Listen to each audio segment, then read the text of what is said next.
ሰላም ጤና ይስጥልኝ እንደምን ከርማችኋል? ይህ ከዘመድ ሳተላይት ቲቪ የሚተላለፍላችሁ አስተዋይ ሚዲያ ነው።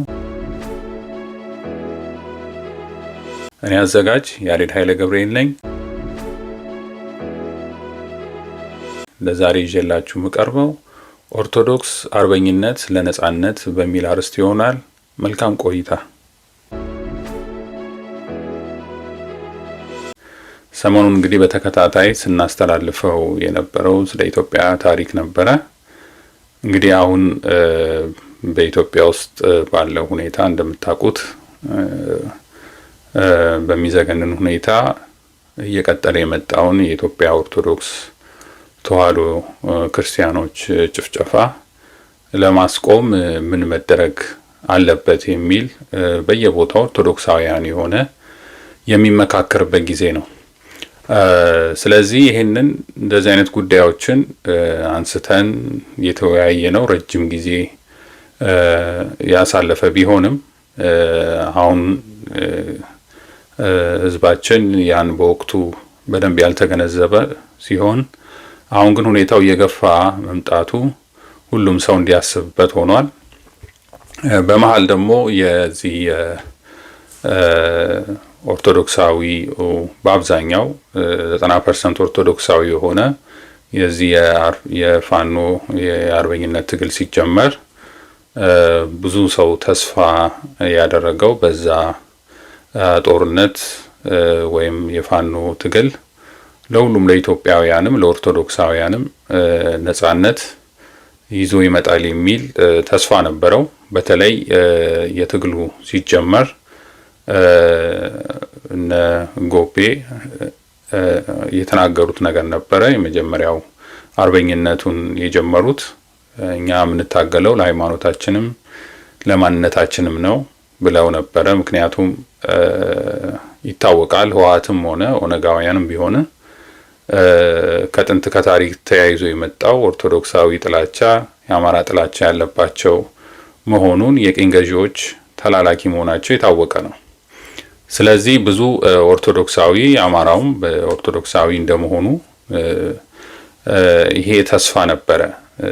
በወቅቱ ህወሓትም ቢሆን ወያኔም ህወሓትም ቢሆን ኦነጋውያንም ቢሆን ኦርቶዶክሳዊ ላይ ያላቸው ጥላቻ ስለሚታወቅ ክርስቲያኖች በየቦታው ሲገደሉ ሲታረዱ ስለነበረ ይሄ የኦርቶዶክሳዊ ሰልፍም በየቦታው ይደረግ ነበር ተቃውሞና ይሄ የፋኖ አርበኝነት እያየለ ሲመጣ ሁሉም ለፋኖ ድጋፍ ያደርግ ነበረ፣ እርዳታም ያደርግ ነበረ። ለዛውም በአብዛኛው የፋኖ ትግል እንዲጀመር ምክንያት የሆነው በውጭ ያለውም የኦርቶዶክሳዊው ኮሚኒቲ ነው በአብዛኛው እርዳታ ሲያደርግ የነበረው። በኋላ ግን እየቆየ ሲመጣ ማንም ያላሰበበት ከውጭም ሆነ በዛው ብአዴን የነበሩ ህወሓት ደጋፊ የነበሩ አብን የነበሩ የፖለቲካ ኃይሎች ወደ ትግል ውስጥ ሰልገው እንዲገቡ በማድረግ የዚህ የህዝቡ ተስፋ የነበረው ነገር ትግሉ ብሔርተኝነት ነው ብለው በግልጽ በመናገራቸው ብቻ ሳይሆን በተግባርም ስራቸውን እየሰሩ ስለሆነ ተመልሶ እንደ ህወሓት እንሆናለን ተመልሰን እንደ ኦነግ መሆን ነው የምፈልገው የሚል አይነት ነገር ስላለ በአብዛኛው በኦርቶዶክሳውያን አማራ ዘንድ ትንሽ ትግሉ ላይ ጥርጣሬ መጥቷል። እስካሁንም ድረስ ዋናው ነገር አማራው ህዝብ እንደታጠቀ ነው፣ መሳሪያ አግኝቷል፣ ትጥቅም ያስፈታሉ ብሎ የሚችል ምንም አይነት ኃይል አይኖርም። ከዚህ በኋላ ምናልባት የፋኖን የአርበኝነት ትግል የፖለቲካ መሪ ያስፈልገዋል፣ የፖለቲካ ድርጅት ያስፈልገዋል በሚል ትግሉን ለማሻፈፍ የተሄደበት ብዙ ርቀት ነው። ስለዚህ ኦርቶዶክሳውያን ራሳቸውን ችለው መታገል ይኖርባቸዋል። ማንም ነጻ ያወጣናል ብለው ማሰብ አይኖርባቸው። ምክንያቱም ጉዳዩ የዚህ የብሔርተኝነት ከሆነ ብሔርተኝነት ሁሌም ለኦርቶዶክስ ክርስቲያኑ ስጋት ነው የሚሆነው። በዓለም ላይ የታየውም ይሄ ነው። በሩሲያ ውስጥ ህዝቡ ኦርቶዶክሳዊ ነው፣ አብዛኛውም ህዝብ። ግን ይሄ እዚህ የሩሲያ አብዮት ከመጣ በኋላ የሩሲያ ብሔርተኝነት ፖለቲካውን ከተቆጣጠረው በኋላ ጸረ ኦርቶዶክስ እንቅስቃሴ ነው ያደረገው። ብዙ ኦርቶዶክሳውያን በጅምላ እንዲገደሉ ምክንያት ሆኗል። እንዲሁም በኢትዮጵያ ውስጥም በተመሳሳይ የኢትዮጵያ ብሔርተኝነት ብሎ ይዞ የመጣው የደርግ ስርዓት፣ የአፓ ሜሶን፣ እነዚህ ሁሉ ጸረ ኦርቶዶክስ የነበሩ ናቸው። ህወሓትም ቢሆን የትግራይ ብሔርተኝነት ብሎ የመጣው እንደዚሁ ጸረ ኦርቶዶክስ ነው። ነገም ቢሆን ጸረ ኦርቶዶክስ ነው እና አሁንም የዚህ የአማራው ከአርበኝነት ይልቅ ወደ ብሔርተኝነትን ይዞ ከመጣ እንደዚሁ ለኢትዮጵያ ኦርቶዶክስ ተዋሕዶ ቤተክርስቲያን ለአማራው ኦርቶዶክሳውያን ስጋት መሆኑ የማይቀር ነው። ምክንያቱም ቀድሞውኑ ይህንን ፖለቲካ ለማራመድ እንደ ኦርቶዶክስን እንደ ስጋት ነው የሚያዩት። ህወሓት ዓላማውን ለማሳካት ሲል ኦርቶዶክስ እንደ ስጋት ስላየ ኦርቶዶክስን በጠላትነት ፈርጇል። ኦነግም እንደዛው። ስለዚህ ኦርቶዶክስ አትመችም የሚል የብሔርተኞች ሀሳብ ስላለ ከጥንትም ጀምሮ ወይም የብሔርተኞች የፖለቲካ እንቅስቃሴ ወይም ሀሳብ ለኦርቶዶክስ እምነት የሚመች አይደለም። ስለዚህ አሁን ያለው የፋኖ የአርበኝነትን ትግል ወደ ብሔርተኝነት ለመቀየር እነሱ ኦልሬዲ ድርጅት መስርተዋል፣ ድርጅት አቋቁመዋል። አቋማችን ብሔርተኝነት ነው ብለዋል። ትግሉ ግን የነጻነት ትግል ነበረ። ትግሉ ግን ህዝብን ነጻ የማውጣት ህዝባዊ የሆነ ትግል ነበር። ይህንን አንድ አጀማመሩ ህዝባዊ የሆነውን ትግል ወደ የፖለቲካ ፓርቲ ለዛውም ይሄ ሶሻሊዝም የሆነውን አይዲያ የሚከተል እየሆነ መጥቷል። ስለዚህ አሁንም ቢሆን በኦርቶዶክሳውያን ያለው መከራ የማያባራ ሆኖ መቀጠሉ የማይቀር ነው። በዚህም የተነሳ ትግሉ ወደ ኋላ እንዲጎተትም ሆኗል። የዚህ የፋኖ የአርበኝነት ትግልም ወደ ኋላ በፈለገው ፍጥነት መሄድ አልቻለም።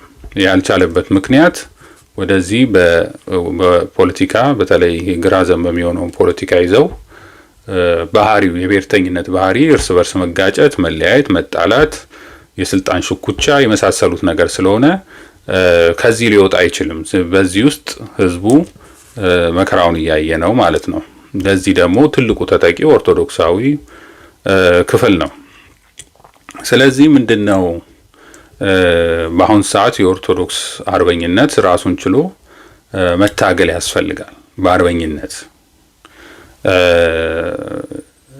ለነጻነቱ ያስፈልጋል። ምክንያቱም በአሁን ሰዓት ኦርቶዶክሳዊ የሀገር ባለቤት አይደለም፣ የመንግስት ባለቤት አይደለም። የሀገር ባለቤት አይደለም ማለት ከመሬቱ ከርስቱ ተነቅሏል። አንተ የዚህ ሀገር መሬት ባለቤት አይደለም ተብለው ቤተክርስቲያኖች መሬት ከመሬታቸው ከርስታቸው እንዲፈናቀሉ እየተደረገ ነው። ገዳማት ከርስታቸው እንዲፈናቀሉ እየተደረገ ነው።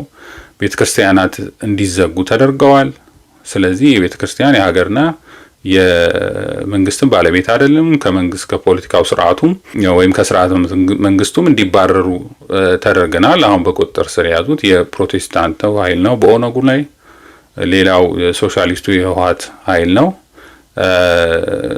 ስለዚህ ኦርቶዶክሳዊ የሀገር ባለቤት አይደለም፣ የመንግስት ባለቤት። ይሄንን ለማድረግ ግዴታ በአርበኝነት የነጻነት ትግል ያስፈልገዋል። ሁሉም አይነት ትግል ሊኖር ይችላል፣ ሁለገብ ትግል። ስለዚህ ከሁለገብ ትግል አንዱ የአርበኝነት ለነጻነት የሚደረግ ትግል ነው። ይሄ ለቤተ ክርስቲያናችን አዲስ አይደለም። በታሪክም ያለ ነው፣ በመጽሐፍ ቅዱስም ያለ ነው።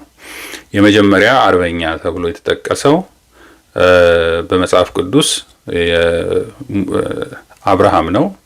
አብርሃም ሎጥን ከምርኮ ለማዳን ወይም ያግፈኛውን የሆነውን ንጉስ ማርኮ ንብረታቸውን ዘርፎ የወሰደውን ንጉስ ለህዝቡን ከዛ ነፃ ለማውጣት አብርሃም ሄዶ ታግሎ ኖህንም ቤተሰቡንም ነፃ አውጥቷል። ንብረቱንም አስመልሷል። የሌሎቹንም ዘርፎ ሄዱትን ማለት ነው። ከዛ በኋላ እንደ አርበኝነት የተጠቀሰው ሙሴ ነው። ሙሴም እንደዚሁ እስራኤላውያንን ከባርነት ነፃ አውጥቷል። በመንገዳቸው ሁላ ይገጥማቸው የነበሩትን ጠላቶቻቸውን ድል አድርጓል። ከዛ በኋላ ኢያሱ በአርበኛ ተብሎ ተጠቅሷል በመጽሐፈ ሲራክ ላይ። ከዛ በኋላ የምናውቀው ዳዊት ንጉስ ዳዊትም አርበኛ ተብሎ ተጠቅሷል። ስለዚህ በመጽሐፍ ቅዱስ እግዚአብሔር ኃይል እየሆናቸው በአርበኝነት የሚታገሉ ነበሩ። ከዛ በኋላም በኢትዮጵያ ታሪክ ውስጥም እንደዚህ አይነት ታሪኮች በጣም የሚታወቁ ናቸው። አርበኝነትና ከተራ ውትድርና ያለው ልዩነት ምንድነው? አርበኝነት ሲሆንና ተራ ውትድርና ሲሆን ምንድነው? አሁን ብዙ ሰው የማይረዳው ይሄ ነው። ተራ ወታደርነት በደሞዝ ተቀጥሮ መደበኛ ወታደር ሆኖ የሚዋጋ ሲሆን፣ አርበኝነት ሲሆን ግን ያለምንም ክፍያ ከሀገር ከወገን ፍቅር ተነስቶ ሄዶ የሚዋጋ ማለት ነው። ለዚህ ምሳሌ የሚሆነው ራሱ ዳዊት ነው። ዳዊት ለወንድሞቹ ስንቅ ሊያደርስ ነው ሄደ የነበረው ማለት ወንድሞቹ ከንጉሱ ጋር ወታደር ሆነው ይሄዱ ነበረ። የወታደር ልብስ የለበሱ ነበሩ፣ ትጥቅ የታጠቁ ነበሩ፣ ሰይፍ የያዙ ነበሩ። ዳዊት ግን ያ ሁሉ አልነበረውም። እረኛ ነበረ። ግን ለነሱ ምግብ ሊያደርስ ሲሄድ ነው እንግዲህ የጎልያድን ትዕቢትና ትምክት ሰምቶ እና እስራኤላውያን የታጠቁት ወታደር የያዙ ሲፈሩ እሱ በእግዚአብሔር ኃይል ገጥመዋለሁ ብሎ የመጣው ማለት ነው። ስለዚህ አርበኝነት ሁለት ነገር የያዘ ነው። አንድ መደበኛ ወታደር ሆኖ ለመሰጠን የሄደ ሳይሆን ወይም ከዛ ደሞዝ ተከፋይ ሳይሆን ለወገኑ ለፍቅር ያለው ለሃይማኖቱ ቀናተኛ የሆነ ያለምንም ጥቅም ገንዘብ ሀብት አገኛለሁ ብሎ የሚዋጋ ኃይል አይደለም። ስለዚህ ይሄን ማወቅ ያስፈልጋል። መጀመሪያ አርበኝነት ሲባል እሱ ነው። በአባቶቻችንም ታሪክ የነበረው በአርበኝነት ታሪክ በሁለተኛው የጣሊያን ወረራ በአድዋም ውጊያ ወይም የኢትዮጵያውያን ራሱ የጠላትን የማሸነፍ መንፈስ የአርበኝነት መንፈስ ነው። በመንግስት ውስጥም ያለው የአርበኝነት መንፈስ ነው። ከሀገር ከወገን ፍቅር ብለው የሚነሱ ነው። ብዙ የተያያዙ ምክንያቶች አሉ። አርበኝነቶች ከዛ ባህሪያቶች አሉት ከሌላው የተለየ አይነት ማለት ነው። ርራ ያለው ምርኮን በመያዙ ጊዜ የሚያደርጉት እንክብካቤ አለ። ፍጹም ፈሪሃ እግዚአብሔር ያላቸው ናቸው።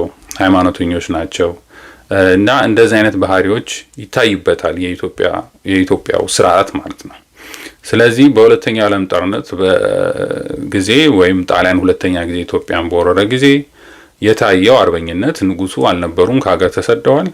ስለዚህ ህዝቡ በአርበኝነት ጠላትን ድል አድርጎ መልሷል። ስለዚህ ያ የአርበኝነት ትግል ገንዘብ አገኛለሁ፣ ሀብት አገኛለሁ፣ ስልጣን አገኛለሁ የሚል አይደለም መነሻው። ዳዊትም ሲነሳ ይሄንን አስቦ አይደለም፣ ንጉስ ሆናለሁ ብሎ አይደለም ያን ትግል ያደረገው። ከጎልያድ ጋር የተዋጋው ወይም እስራኤሎች ያመሰግኑኛል ብሎ አይደለም። ከእውነተኛ ፍቅር፣ ከእውነተኛ የወገን የሀገር ፍቅር፣ ከእውነተኛ ሃይማኖትን ፕሮቴክት የማድረግ ሃይማኖትን የመከላከል ለእግዚአብሔር ቀናተኛ ሆኖ ነው ያን ጦርነት ሄደው። ስለዚህ አርበኝነት በኢትዮጵያ ውስጥ የተለመደ ነው። በነገስታቱም አዋጆቹ በሙሉ ለሃይማኖት ለሀገር እያሉ ነው እየተናገሩ ያሉ። ስለዚህ ሃይማኖተኝነትና አርበኝነት የሚለያዩ አይደሉም፣ ሊለያዩ አይችሉም። ያን ነው በመጽሐፍ ቅዱስ ታሪክ የምናየው። ከዛ በኋላም በሀገራችን የምናየው እሱ ነው። አጼ ካሌብ ክርስቲያኖችን ለማዳን ሲል ቀይ ባህርን ተሻግሮ የዘመተበት ሁኔታም አለ። በዚህ ከመሄዱ በፊት አቡነ ገብረ መንፈስ ቅዱስ ጸሎት አድርገው ባርከው ነው የላኩት ወደዛ ጦርነት ማለት ነው። እንግዲህ በራሪ የሆኑት ወይም መነኮሳት በጸሎት እያገዙ እነዛ ደግሞ እግዚአብሔርን ኃይል አድርገው ሄደው ተዋግተው ድል አድርገው ይመለሳሉ ማለት ነው። እና አርበኝነት በአጭሩ በኢትዮጵያ ውስጥ የነበረ ነው፣ እንደ ኦርቶዶክሳውያን የነበረ ነው፣ አዲስ ነገር አይደለም።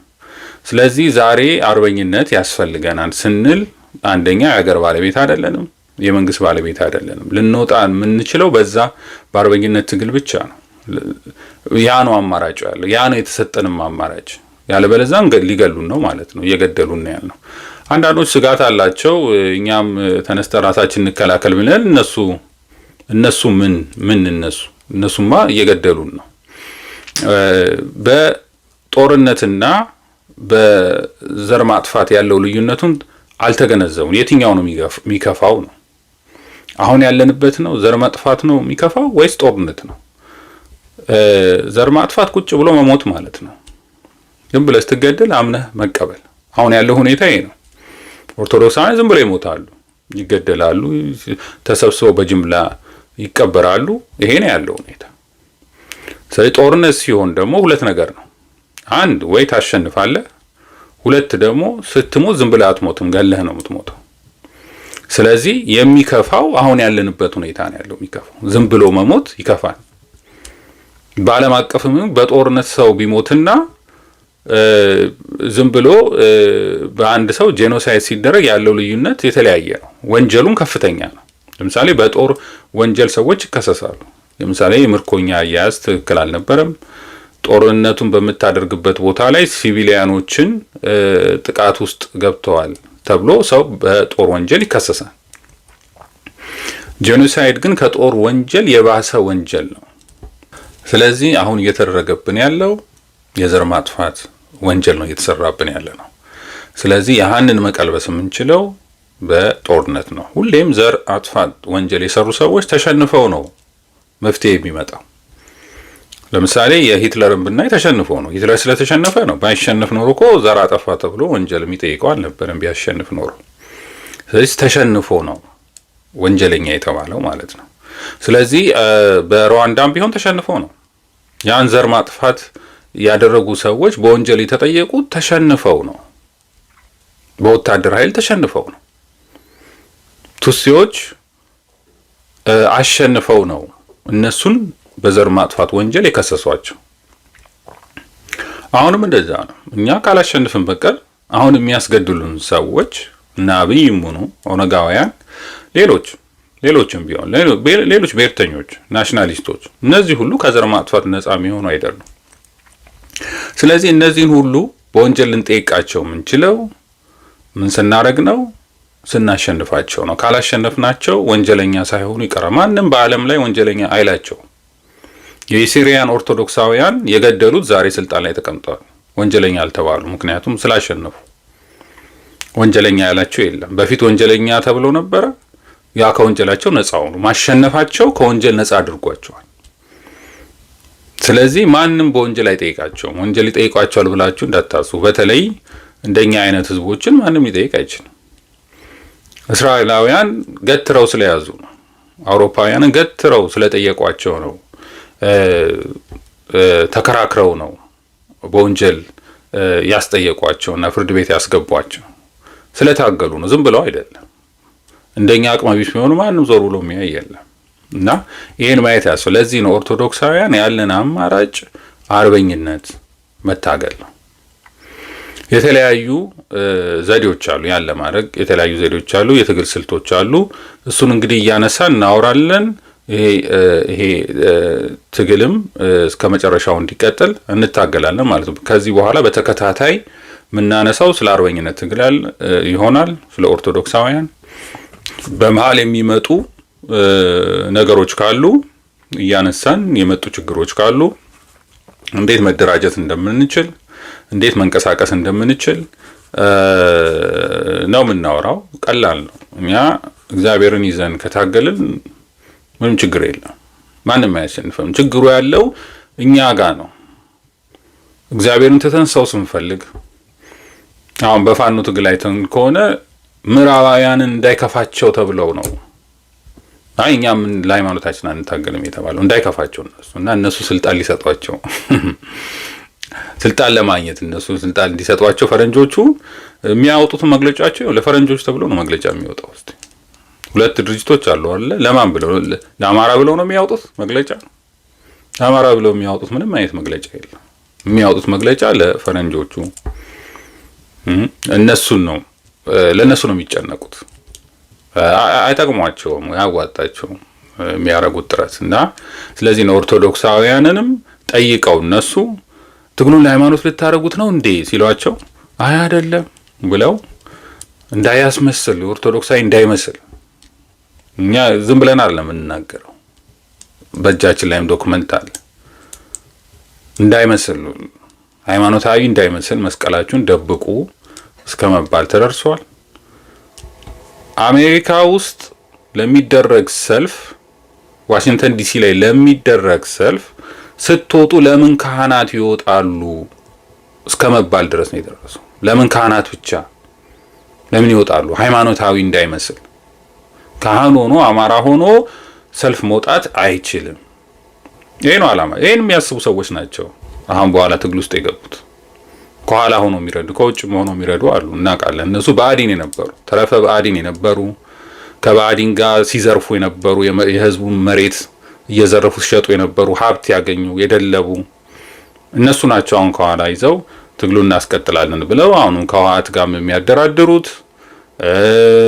ምክንያቱም እነሱ ችግር የለባቸው። አሁንም ተመልሰው ሄደው ያን የነበረውን የህወሓት ስርዓት ነው እንዲቀጥል የሚፈልጉት። ባለስልጣኖችን ሀብታም የሚያደርግ የመሬት ባለቤት የሚያደርግ የመንግስት ባለስልጣኖቹን ከዛ ለእነሱ እንዲሸጡላቸው ማለት ነው። ከዛ ለሀብት ለማግኘት ለመዝረፍ።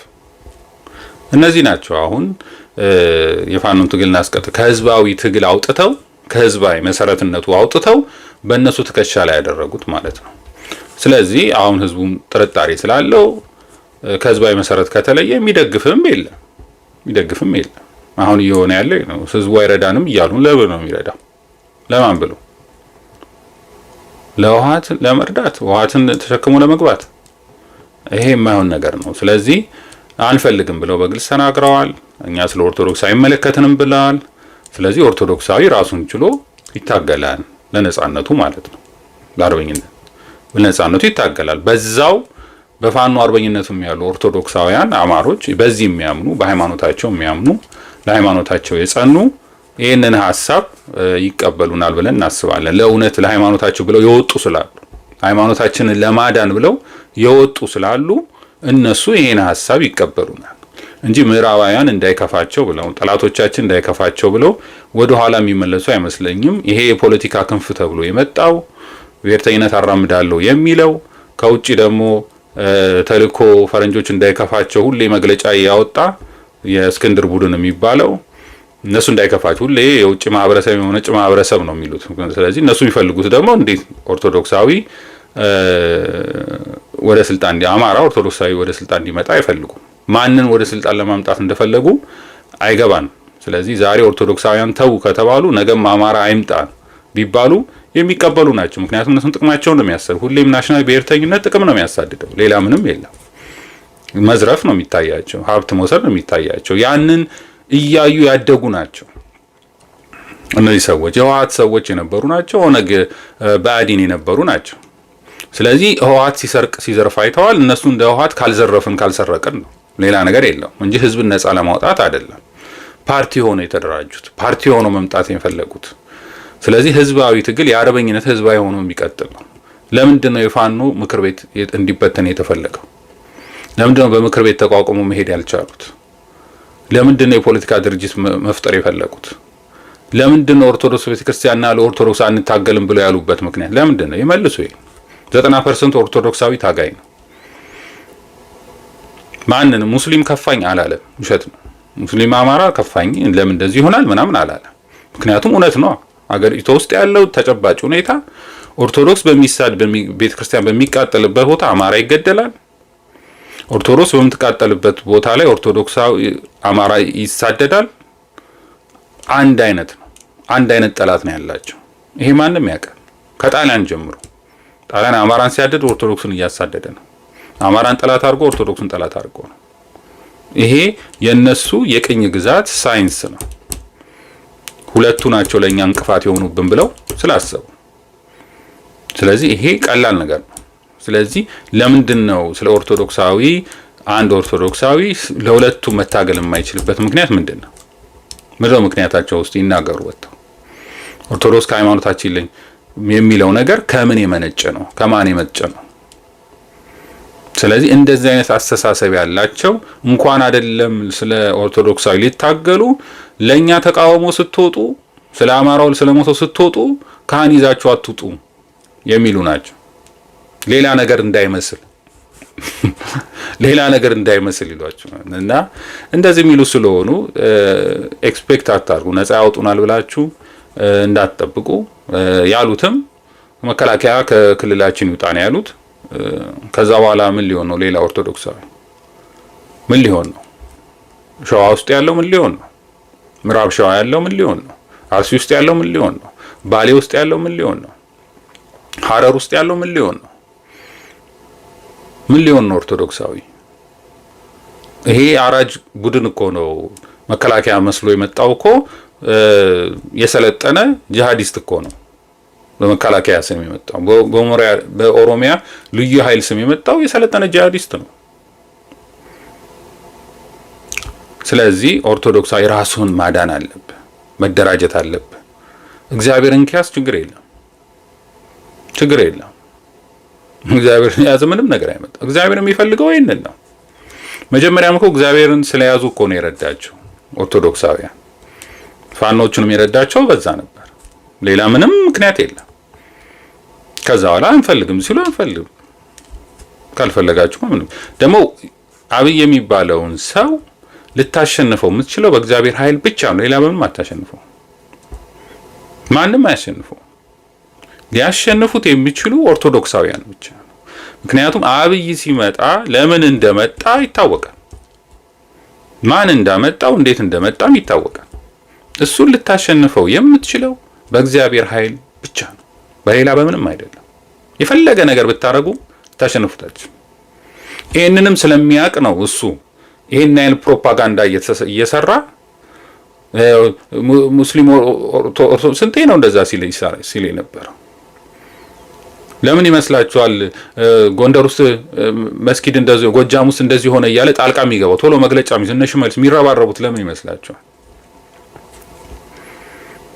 ስለዚህ በአማራ ውስጥ አደናብረው ሃይማኖቱን እንዲተው ፖለቲካና ሃይማኖት አንድ አይደለም የሚልህ እግዚአብሔርን ኃይል እንዳታረግ። ስለዚህ ይህ አልገባችሁም። ፖለቲከኞቹ የሚታያችሁ ሌላ ነገር ነው። የሚታያችሁ ሀብት ነው፣ ስልጣን ነው። ፖለቲካ ተብላችሁ የመጣችሁ ሁለት ነው ያለው በፋኖ ውስጥ። አንድ ወታደራዊ ኃይል አለ፣ ሁለተኛው ፖለቲካዊ ኃይል አለ። ፖለቲካዊ ኃይል የሚባሉት እነዚህ እነ ዘመነ እነ ምናምን ናቸው። እነሱ ሀሳባቸው ወደ ስልጣኑ ከህወሓት ጋር ከኦነግ ጋር ከሌሎቹ ጋር ተሞዳምደን መጨረሻ ላይ ፋኖን እንገላለን ነው፣ አርበኛውን። እንደዚህ ነው ሁሌም ብሔርተኞች የሚያደርጉት ይሄንን ነው። በነገራችን ሂትለር የሚያደርገው ይሄንን ነው። ሂትለር ያደረገው በዙሪያ ያሉትን በመፈንቅለ መንግስት ስም ነው ያስገደላቸው።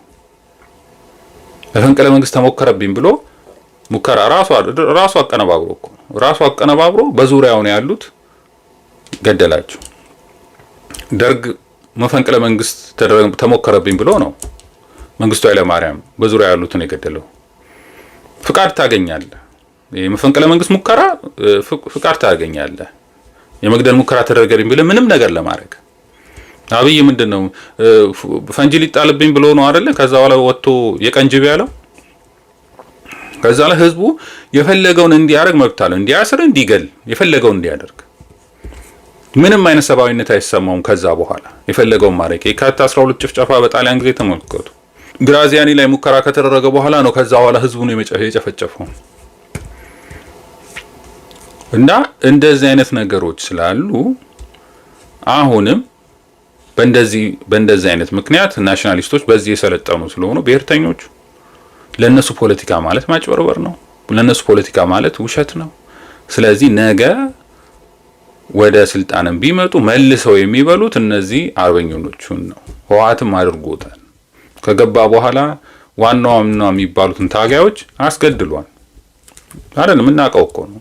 እነመለስ አስገድሏል። እነሱ የፖለቲካ ክንፍ ነበሩ። ከዛ ምክንያት የሚጠይቋቸው እነሱ ናቸው። ለእነሱ ትሬት የሚሆኑባቸው መጀመሪያ እዛው ትግራይ ውስጥ ያሉት ተዋጊዎቹን ነው። ይሄ ለምን አልሆነም እንዳይሉ ነው ይሄ ነገር የሚደረገው። ስለዚህ አሁንም ከአብይ ጋር ወታደሩ ይውጣና ከአብይ ጋር እንደራደር ይላሉ። ሲደራደሩ ከድርድሩ አንዱ የሚሆነው እናንተ ትጥቅ ፍቱ ነው። አሁን ይወጣለው አማራን ክልል ለቅቄ ይወጣለው፣ ግን እናንተም ትጥቅ ፍቱና ለሲቪል ቦታው ይሰጥ ነው የሚለው። ከዛ መልሰው ፋኖን ትጥቅ ፍታ ሊሉ ነው። ይሄ ነው አደረጃጀት የተፈለገው። ይሄ ነው ፕላኑ፣ ይሄ ነው እቅዱ፣ እናውቀዋለን። ስለዚህ ወደ አንድ እንምጣ አንድ እንሁን ምናምን የሚባለው የምዕራባውያንን ፍላጎት ለማሟላት ነው። ያው አሁንም ምላችሁን እስክንድር ጀምሮታል አይደለ? ሊያስገድሉኝ የሚያስቡ ሁሉ ነበሩ። እስክንድር ሊሞት በቃ ይሄ እርምጃ። ስለዚህ አባረርኳቸው። ወደፊት ደግሞ ሊያስገድሉኝ ነበረ ብሎ ማስረሸን ነው። በቃ ይሄ ነው የሚሆነው። ስለዚህ ይሄ የተለመደ ትሬንድ ስለሆነ ከዚህ በፊትም አብይ ባህር ዳር ላይ የሰኔው ግርግር ነው የሚባለው እና አሳምነውን ጽጌ ሲያስገድል ከማስገደሉ በፊት ይሄን ፕሮግራም ሰርቼ ነው ዩቲዩብ ላይ አለ። ይሄን ሰርቼ ነበር። ከማስገደሉ በፊት እንዴት መሪዎች በመፈንቅለ መንግስት ሰበብ የሚቃወሟቸውን እንዴት እንደሚያስገድሉ። ስለዚህ ስለ አሳምነው የዛኔ ተናግረን ነበር። ያሳምነው ደብዳቤ ራሱ ማንም አያወራም። 360 ያወራል፣ ማንም አያወራም። ምክንያቱም አፍረዋል። የዛኔ በሰሩት ስራ አፍረዋል። የሆነው ግን በሙሉ ይሄን ያቀነባበረው አብይ ነው። ሁሉ ነገር ያብይ ነው። በንጋታውም ተናግረናል። አብይ የሰራው ስራ ነው። ይሄው ተመልሶ ኦርቶዶክሳዊን የማጥፋትም አንደኛው ዓላማ ስለነበር ስጋት ስለሆነባቸው ኦርቶዶክሳዊ ስጋት ስለሆነበት በሙሉ የተገደሉት ኦርቶዶክሳውያን ናቸው። ከዛ ፕሮቴስታንቱ ነው አይደለ ባለስልጣኑ ነው የተሾመው። ይሄ ነው። ስለዚህ ኦርቶዶክሳዊ መንቃት አለበት። አሁንም በፋኖ ውስጥ የገቡ ፕሮቴስታንቶች ናቸው። ምክንያቱም ብሔርተኝነት የፕሮቴስታንት ሃይማኖት ነው፣ የታወቀ ነው። የጀማሪውም ሉተር ነው። ከዛ የቀጥሉትም ጀርመናውያን ናቸው። እነ ማርክ ካርልስ ጀርመናዊ ፕሮቴስታንቶች ናቸው። እንግሊዝ ጀርመናዊ ነው፣ ፕሮቴስታንቶች ናቸው። ከዛ ለሩሲያ ውስጥ ይዘውት ገቡ፣ ኦርቶዶክሳውያንን አጠፉ። ስለዚህ ለፕሮቴስታንቶች መስፋፋት ሃይማኖታቸው ነው ብሔርተኝነት። ኢትዮጵያ ውስጥ ይዘውት የገቡት እነሱ ናቸው። የኤርትራ ብሔርተኝነትም ፕሮቴስታንቶች ናቸው።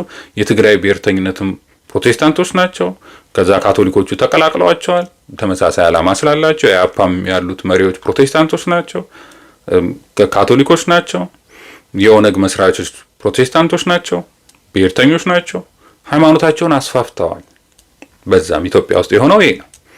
ምክንያቱም መግደል ትችላለህ በማንነት ሃይማኖት እንዲያረገች ብለው ኦርቶዶክሳውያንን ከሰው በቅርቡ አይታችኋል። ስብሐት ሲዘዋወር ያለችው ቪዲዮ ኦርቶዶክሳውያንን ለትግራይ እንደ ጠላት አድርጎ ነው የተናገረው።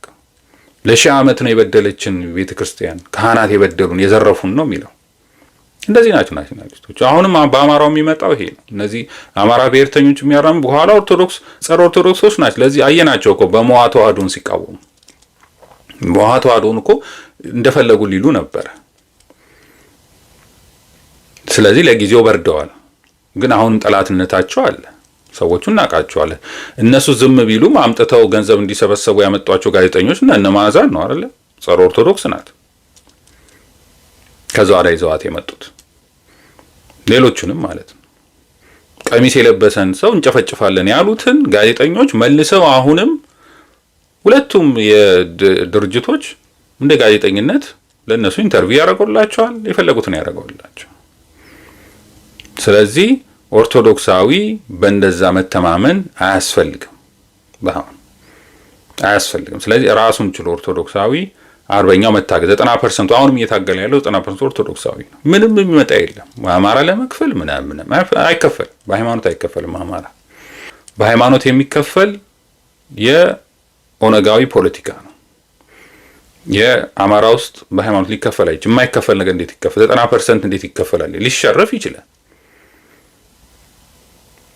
ስለዚህ ለራሱ ሲል ነው። አንድ ሙስሊም አማራ የሚታገለው ለራሱ ሲል ነው፣ ለሌላ ኦርቶዶክሱ ሲል አይደለም። ምክንያቱም ይገደላል እና ይገድሉታል። አማራ ነው ብለው ተገድሏል ወለጋ ውስጥ። ስለዚህ አንድ ሙስሊም የሚታገለው አማራ የሚታገለው ለራሱ ብሎ ነው። ስለዚህ አንድ ኦርቶዶክሳዊም አማራ ለራሱ ብሎ ነው የሚታገለው። ለሃይማኖት ይታገላል፣ ለአማራነቱ ይታገላል። ሙስሊም ደግሞ አማራ ስለሆነ ስለሚገድሉት እንጂ እስልምናን አጠፋለሁ ተብሎ የተነሳ ምንም አይነት ፕሮፓጋንዳ ኃይልም የለም፣ ምንም አይነት ትርክትም የለም። ኦርቶዶክስን ግን እናጠፋለን ብለው በየጊዜው ትርክት የሚሰሩ የፖለቲካ ኃይሎች አሉ። ከህወሓት ጀምሮ ኦነግ፣ እነዚህ ኦርቶዶክስ እናጠፋለን ብለው በማኒፌስቶአቸው ያስቀመጡ ሰዎች ናቸው። ስለዚህ እነዚህ ጄኖሳይድ ፈጽመዋል ኦርቶዶክሳዊ። ስለዚህ ኦርቶዶክሳዊው የሚጠብቀው ማንም ይለ መደራጀት አለበት። ስለዚህ ኦርቶዶክሳዊ ልደራጅ ሲል አማራ እስላሙ ለምንድን ነው የሚከፋው? ይከፋው አይገባም። ይከፋኛል ካለም እየከፋው ይኑር፣ ምንም ማድረግ አይቻልም። የህልውና ጉዳይ ነው። ስለዚህ አሁን ኦርቶዶክሳዊም የህልውና ጉዳይ አለበት። ስለዚህ እናንተ ለብቻችሁ ታገሉ ነው ያሉት ጸረ ኦርቶዶክሶቹ ፕሮቴስታንቶቹ ማለት ነው። አሁን ከፋኖ ጋር ተለጥፈው ያሉት እነሱ ፈረንጆቹ እነሱን ስለሚያምኗቸው፣ ስለዚህ በእነሱ በኩል ነው እየተናገሩ ያሉት። ስለዚህ እንደዛ ከሆነ ኦርቶዶክሳዊ ራሱ መታገል አለበት። እርምጃ መውሰድ ካለብህም ራስህ እርምጃ ውሰድ። እነዚህ አለቃ ተብለው የተቀመጡትን በፖለቲካ ስም የመጡትን እናንተ አትመሩንም፣ ምክንያቱም ህዝባዊ መሰረት የላችሁም፣ ከህዝብ ጋር እያጣላችሁን ነው፣ ከህዝብ ጋር እያጋጫችሁን ነው። ስለዚህ ለእኛ እናንተ የእኛ መሪ ልትሆኑ አትችሉም። አማራዊ ማንነትም የላቸው። አማራዊ ማንነት ከየት ነው የምታመጣው? ራሱ ከቤተ ክርስቲያን የተለየ አማራዊ ማንነት የቱ ነው? እስቲ አንድ ያምጡ። ከቤተ ክርስቲያን የተለየ አማራዊ ማንነት ምንድን ነው? ከቤተ ክርስቲያን የተለየ አማራዊ ታሪክ የቱ ነው? ከቤተ ክርስቲያን የተለየ አማራዊ ማንነት ወይም ታሪክ ወይም ቅርስ የቱ ነው? የቱ ነው ቅርስ? እስቲ አምጡ እስቲ። ከቤተ ክርስቲያን የተለየ ቅርስ ሸዋ ብትሄዱ የትኛው ቅርስ ነው? የቤተ ክርስቲያን ቅርስ አይደል የአማራ ቅርስ የሚባለው? ወሎ ብትሄዱ የትኛው ቅርስ ነው? የቤተ ክርስቲያን ቅርስ አይደል እንዴ የአማራ ቅርስ የሚባለው? ባህር ዳር የምትሄዱ የትኛው ቅርስ ነው? የቤተ ክርስቲያን አይደል እንዴ? ጣና ላይ ያሉት ገዳማቱ አይደል እንዴ የቤተ ክርስቲያን ታሪክ አይደል እንዴ? የኦርቶዶክሳውያን ታሪክ አይደል እንዴ ያለው? ከአማራ የተለየ ቅርስ አለ? ወይም አማራው ከቤተ ክርስቲያን የተለየ ቅርስ አለው? ማንነት አለው? ጎንደር ላይ ብትሄዱ ከቤተ ክርስቲያን የተለየ ማንነት አለው? ታሪኩ፣ ባህሉ፣ ምኑ፣ ጋብቻው፣ ምኑ ሁሉ ነገር የትኛው ባህል ነው ከአማራ የተለየና ነጥለህ ወስደህ አማራ ከኦርቶዶክስ የተነጠለህ አድርገህ ፖለቲካ የምትሰራው? ከዚህ የትኛው ህዝባዊ መሰረት? ለሁለት 0.2% ናቸው ፕሮቴስታንቶች። ለነሱ ብለህ እና አስብ። ኦርቶዶክሳዊ ለምንድን ነው የምትሞተው? ለማን ነው የምትሞተው? እንድትሸነፍ እኮ ነው እየፈለጉ ያሉት። አንተ እግዚአብሔር ረድቶ አሸነፍክ መጀመሪያ። ከዛ በኋላ ለሞትህም ምክንያት የሚሆኑት እነዚህ ሰዎች ናቸው። አሁን ለአማራ ሞት ተጠያቂ አብይ ብቻውን አይደለም። ለአብይ እየሰሩ ያሉት ፕሮቴስታንት በሃይማኖት ይመስላችኋል? ፕሮቴስታንት ኃይሎች ናቸው በፋኖ ውስጥ የገቡ። እነሱን አውጣ። ሸዋ ውስጥ፣ ጎጃም ውስጥ በዋናነት ሁለቱ ናቸው ውስጥ ገብተው ነው ያስቸገሩት። ህወሓታውያን በሸዋ ውስጥ አሉ፣ ህወሓታውያን በጎጃም ውስጥ አሉ። ህወሓታውያን ፕሮቴስታንት የኦነጋውያን ኦሮሞማ ፕሮቴስታንቲዝም ነው እየተራመደ ያለ። የሱ ሸዋ ውስጥ አሉ፣ ጎጃም ውስጥም አሉ። እኛ እኮ ጠላታችን አብይ ነው ብለህ አትስማ። ውሸት ነው። ህወሓትና አብይ ተጣልተዋል። ይሄ ውሸት ነው። አልተጣሉም፣ ውሸት ነው። ይሄ ደጋግሜ ነው የምናደርገው። ህወሓትና አብይ ሊጣሉ አይችሉም። ምንም ነገር ይክዳሉ። ሰው ህዝቡን ቢሞት የራሱ ጉዳይ ነው የሚሉት። አሁን የሆነውን አይታችኋል አይደል? የሚሞት ኦርቶዶክሳዊ ነው። ተስማምተው ነው ጦርነቱን የሚያደርጉት። ይሄ ትልቁን ስራ ማየት ስላቃታችሁ ትልቁ ኢሜጅ የሚባል ነገር አለ። አታዩትም፣ እሱን አይታያችሁም። በትንንሹ ነገር ላይ ስለምትወሰኑ ነው። የጦርነቱ ዓላማ ኦርቶዶክሳውያንን ማጥፋት ነው። ይሄ ነው ዓላማው። ቀድመን ነግረናቸው አብይ ሲመጣ ለምን እንደመጣ ቀድመን በዝርዝር በቪዲዮ ይወጣል፣ የተቀረጻል። አብይ ሲመጣ ያኔ ስታብዱ አብይ ሙሴ ነው ምናምን እያላችሁ ስታብዱ ሙሴ የምትሉት አብይ የመጣው ለዚህ ነው፣ ሊገላችሁ ነው፣ ሊያጠፋችሁ ነው፣ እስከዚህ ህዝብ ድረስ ይከተለዋል፣ እኔን ያክል ህዝብ ይገላል ተብሎ በስነ ስርዓት የተጻፈ ነው። እስከ ስሙ ነገርናችሁ እኮ አብይ ስለሚባለው ስም መጽሐፍ አውጥተን አንድምታውን እያወጣን እኮ አነበብን። ስለዚህ ይሄን አልቀበልም ብለህ ሄድክ። አብይ የሚሰራውን ስራ እሺ፣ እሱን ለመጣል መጠቀም ያለባችሁ ሃይማኖታችሁ ነው። እግዚአብሔርን ያዙ። እግዚአብሔርን ከያዛችሁ ታሸንፉታ፣ ያለበዛ ታሸንፉት። ያዛችሁ መጀመሪያ እግዚአብሔርን፣ መስቀላችሁን ኃይል አረጋችሁ፣ አሸንፋችሁ። በአንዴ ባህር ዳር ገባችሁ፣ በአንዴ ጎንደር ገባችሁ፣ በአንዴ ሸዋ ደብረ ብርሃን ገባችሁ። ከዛ በኋላ ምን ሆናችሁ? ያ እግዚአብሔር አያስፈልግንም ሰው እንፈልግ አላችሁ። ጣዖት አመጣችሁ ከአሜሪካን ሀገር እስክንድር የሚባል። ተው፣ ይሄ ጣዖት ነው፣ አይሆንም። እግዚአብሔርን ያዙ አለ። ቪዲዮ የተሰራው አለ እንዴ? እግዚአብሔር ነው የእናንተ መሪ። መሪ አትፈልጉ። መሪ መፈለግ ጣዖት አምልኮ ነው። እምቢ